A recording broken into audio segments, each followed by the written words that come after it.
Hey guys, welcome back to my YouTube channel. ഇപ്പോൾ mango season ഒക്കെ അല്ലേ, നമുക്ക് മാംഗോ വെച്ച് ഒരു ഡെസേർട്ട് ഉണ്ടാക്കിയാലോ? Come let's make some mango cheesecake. Mango cheese കേക്കിനായിട്ട് നമുക്ക് digestive biscuits, butter, cream cheese, jelly ഓപ്ഷണലാണ്, ഫ്രഷ് ക്രീമും മിൽക്ക് മെയ്ഡുമാണ് വേണ്ടത്. ആദ്യം നമ്മൾ കുറച്ച് ബിസ്ക്കറ്റ്സ് ക്രഷ് ചെയ്തെടുക്കുക, എന്നിട്ട് ബട്ടറും മെൽറ്റ് ചെയ്ത് വെക്കുക. മെൽറ്റ് ചെയ്ത ബട്ടർ ഒന്ന് റൂം ടെമ്പറേച്ചറിൽ വെച്ച് ഒന്ന് ജസ്റ്റ് ഒന്ന് ആ ഒരു ചൂട് മാറുന്ന രീതിയിൽ ഒഴിച്ചു കൊടുക്കുക നമ്മുടെ ക്രഷ്ഡ് ബിസ്ക്കറ്റ്സിലേക്ക്. എന്നിട്ട് ഒന്ന് മിക്സ് ചെയ്തെടുക്കാം. മിക്സ് ചെയ്യുമ്പോൾ തീരെ ലൂസായി ഒരുപാട് കട്ടിയും ആയി പോകരുത്. ജസ്റ്റ് മേക്ക് ഷുവർ ദാറ്റ് ഈ ഒരു ഗ്രെയിനി ടെക്സ്ചർ തന്നെ ഇതിന് വേണമെന്ന്.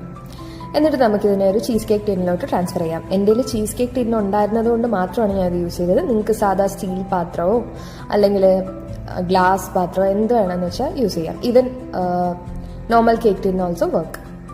അപ്പോൾ എന്നിട്ട് നമ്മൾ അതിന് ഒരു 15 മിനിറ്റ്സ് ഞാൻ ഫ്രീസറിലാണ് വെച്ചത്, ഫ്രീസ് ചെയ്ത് എടുക്കാം. എന്നിട്ട് നമുക്കതിൻ്റെ ഫില്ലിങ്ങിൻ്റെ പണി തുടങ്ങാം. ഇതൊരു നോ ബേക്ക് ചീസ് കേക്ക് ആയതുകൊണ്ട് തന്നെ ജസ്റ്റ് നമുക്ക് ആ പ്രെപ്പ് ടൈം മാത്രമേ ഉള്ളൂ, പിന്നെ അതിൻ്റെ ഒരു സെറ്റിംഗ് ടൈമും.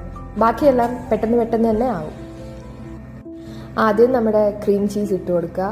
ക്രീം ചീസ് ഇട്ടെടുത്തിട്ട് നമ്മൾ മാംഗോ പൾപ്പ് ഇടുക. മാംഗോ പൾപ്പ് എന്ന് പറഞ്ഞാൽ മാംഗോ കട്ട് ചെയ്തിട്ട് മിക്സിയിൽ അടിച്ചെടുത്തതാണ്. എക്സ്ട്രാ ഷുഗർ ഒന്നും ആഡ് ചെയ്തിട്ടില്ലായിരുന്നു. ഷുഗറൊക്കെ നമ്മൾ ലാസ്റ്റ് കണ്ടൻസ് മിൽക്ക് ഒഴിച്ച് കോമ്പൻസേറ്റ് ചെയ്യും. സിന്തറ്റിക് ഫുഡ് കളേഴ്സ് ഒന്നും ചേർത്തിട്ടില്ല. മാംഗോ എത്രത്തോളം കളറുണ്ട് അത്രത്തോളം കളറ് നിങ്ങൾക്ക് കിട്ടും. ഇനി വേണമെങ്കിൽ ഒരു 2 drops of synthetic yellow food colour ഇട്ട് കൊടുത്താലും കുഴപ്പമില്ല. ഇതാ നമ്മളിപ്പോൾ ഫ്രഷ് ക്രീം ആഡ് ചെയ്തു. യൂഷ്വലി വിപ്ഡ് ക്രീമാണ് ആഡ് ചെയ്യുന്നത്. എൻ്റെ കയ്യിൽ അവൈലബിൾ ഫ്രഷ് ക്രീമേ ആയതുകൊണ്ട് ഞാനതെടുത്തു. നമ്മൾ 1/2 cup of Milkmaid add ചെയ്യുന്നുണ്ട്. Milkmaid or any condensed milk. എന്നിട്ട് ഇതെല്ലാം നന്നായിട്ട് ഒന്ന് മിക്സ് ചെയ്തെടുക്കുക.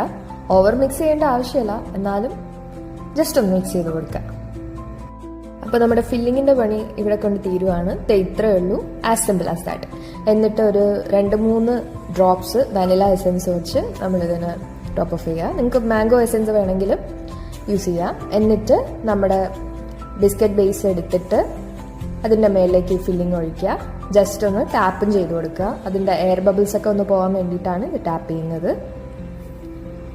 ടാപ്പ് ചെയ്തതിന് ശേഷം ഒരു സ്പാച്ചുല വെച്ചൊന്ന് സ്മൂത്ത് ഔട്ട് ചെയ്യുക. ഒന്ന് ഈവൻ ആക്കി കൊടുക്കുക. സ്പാച്ചുല ഇല്ലെങ്കിലും കുഴപ്പമില്ല, ടീസ്പൂൺസിൻ്റെയോ അല്ലെങ്കിൽ ഏതെങ്കിലും സ്പൂണിൻ്റെ ബാക്ക് വെച്ചിട്ട് ഇങ്ങനെ ഒന്ന് ഈവൻ ആക്കി കൊടുത്താൽ മതി. എന്നിട്ട് അത് കഴിഞ്ഞിട്ട് ഞാനിവിടെ മാംഗോ ജെല്ലി ഇടുന്നുണ്ട്. ഇത് ഓപ്ഷണലാണ്. ആക്ച്വലി ഞാൻ ഇട്ടതും ഫ്ലോപ്പായിരുന്നു, ബിക്കോസ് ഇത് ഈ കൺസിസ്റ്റൻസി അല്ല, കുറച്ചുകൂടെ കട്ടി വേണമായിരുന്നു. എന്നിട്ട് ഇത് ഓവർനൈറ്റ് റെഫ്രിജറേറ്റ് ചെയ്യുക. 6 to 7 hours ആയാലും കുഴപ്പമില്ല. എൻ്റെത് ഞാൻ പെട്ടെന്ന് തന്നെ എടുത്തു, അതാണ് ഈ വാട്ടറി കൺസിസ്റ്റൻസി. പക്ഷേ ടേസ്റ്റ് വാസ് ഇൻസൈൻലി ഗുഡ്.